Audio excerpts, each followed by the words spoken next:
What's up guys, and welcome back to another video. Today is all about Australian rugby. I want to talk about that. It's been requested by quite a number of you guys to give my opinion on where I see Australian rugby. Are they on the rise, or are they sitting fast, or are they going backwards? Well, let's start this off. I think they really are on the rise. They're getting better, they're developing, they're getting stronger. They've come a long way. If we look at last year, Australia didn't have the greatest of years. Yes, they didn't have a bad time in the championship with like the draw against South Africa and all that stuff, and then beating the All Blacks in the final bled as low. But again, it wasn't something to write home about. The talk of Australian rugby, it's always been, it was on the down. Question was Michael Cheika the right man for the job? Personally, this time last year, I said no. I thought, I still don't like him quite as a person, but if he's a good coach, you might as well coach. But I just felt he moaned a lot, he complained, his attitude on the field or on the camera screens is always angry. And for me personally, I want to see a coach that can inspire his players, motivate his players, show them how to come back from tough situations.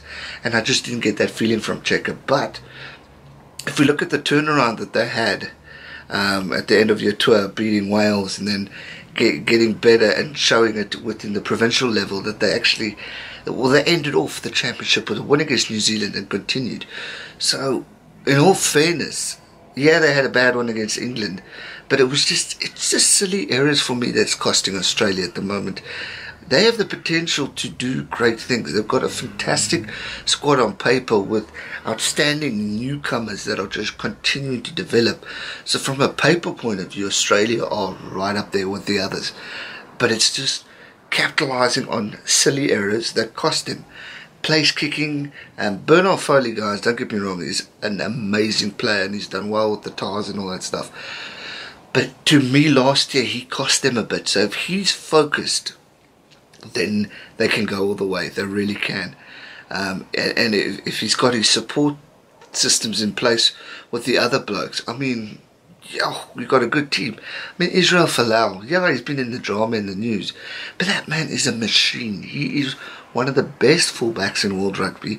He's strong, he's determined, he's powerful, and he's really brilliant. Then you've got Michael Hooper, who alone his leadership skills is fantastic. His playing ability is brilliant. He's also a chirper, which is a good thing. That's the legends of Australian rugby. I mean, George Gregan, who can forget his big mouth, but great player, strong player, committed player, fights till the very end. We look at David Pocock coming back from a long absence of injuries, but then coming back and playing some fantastic rugby in the June tests against Ireland. And that brings me to Ireland. Yes, Australia lost 2-1, but they showed a lot of class, they showed a lot of improvement, they showed a lot of strength, which was impressive to see. I mean, some people were saying, oh, Ireland will whitewash Australia because of how well Ireland's done. But then again, we look at Australia, they did damn well to win the first test, and then unfortunately they lost the last two, but they showed a lot of strength, they showed a lot of growth, which is what you want to see in a team, especially leading up to the Rugby World Cup. We're better to peak than in this year and coming up to the Rugby Championship when we're just over a year to go for the Rugby World Cup. Now is the perfect time for them to be peaking, to growing and to developing. I mean, if we look at Super Rugby, what impressed me with the Australian teams was to see how well the Melbourne Rebels did. They came out of nowhere and showed a lot of class, and they've got some fantastic players within their squad as well. We look at the Waratahs, they kept pretty much consistent with it. At one stage Rebels were the top, and then Waratahs came back. But Waratahs now in the semi-final this weekend against the Lions, so Waratahs are looking good and have maybe a shot at winning the championship. Who knows? Anything's possible, guys, or definitely could get into the final.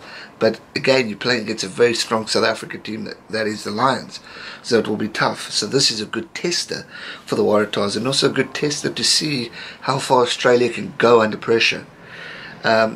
So then we get to the Brumbies. they were disappointing for me. Yes, they woke up at the end, and maybe that's a good thing. Maybe they're gelling.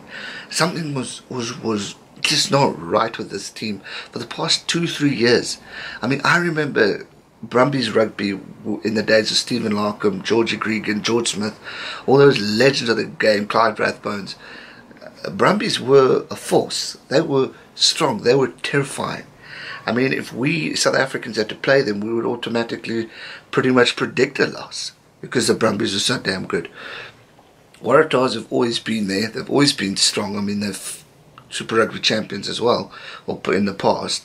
But they've always been there, and they were brilliant under Michael Cheika, if I'm not mistaken. So their rugby was good. Reds also were not the strongest of teams in the early days. Then they started winning championships under Ewan McKenzie, if I'm right. And then they also slipped down. And they started coming back up and then slipped on. And now they're pretty much mediocre, if I can say that.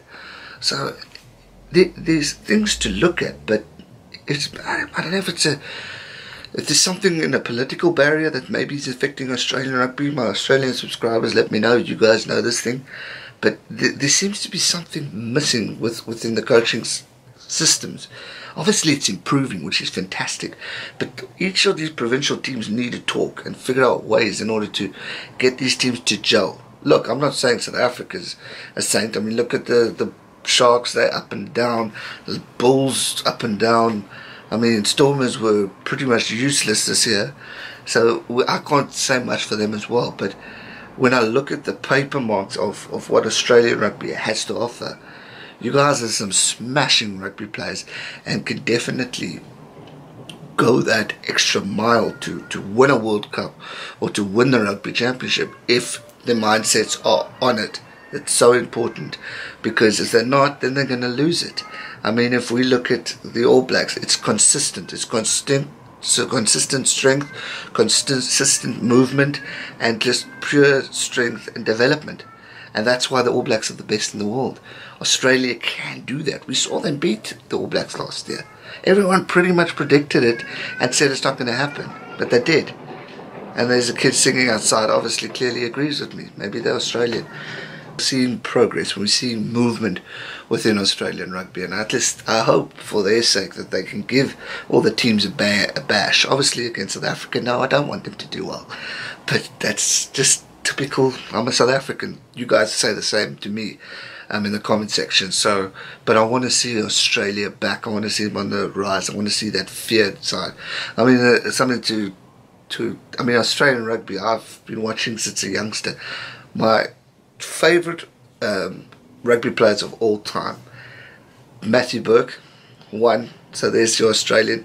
Johnny Wilkinson from England, and then US Van der Wester is a South African. Andrew Mertens in New Zealand. Byron O'Driscoll, Ireland, and the list goes on. Patterson, Scotland. But anyway, my top rugby player was always Matthew Burke, and I used to watch him and try and copy him with what I could do.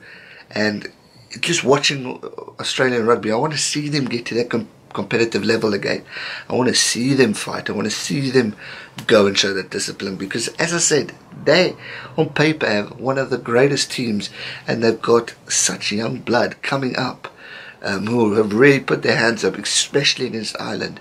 And if they can take that momentum that they had with Ireland, yes, they lost the series, but there are positives to look at there. There were things that they can work on to improve and to move forward. And if they can just work on those small errors, those small fine details that can be the decider for the Australian rugby team, they can go places, guys. And I mean that. I'm not just saying that to try and be nice. I really see Australian rugby growing and developing and getting better. And if Cheika is the right man and they're peaking at the right time, then now's the time for them to go forward.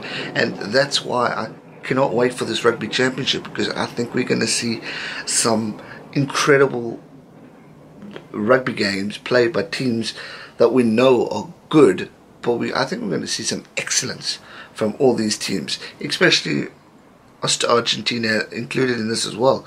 I think we could see some surprises. Well, I hope we do.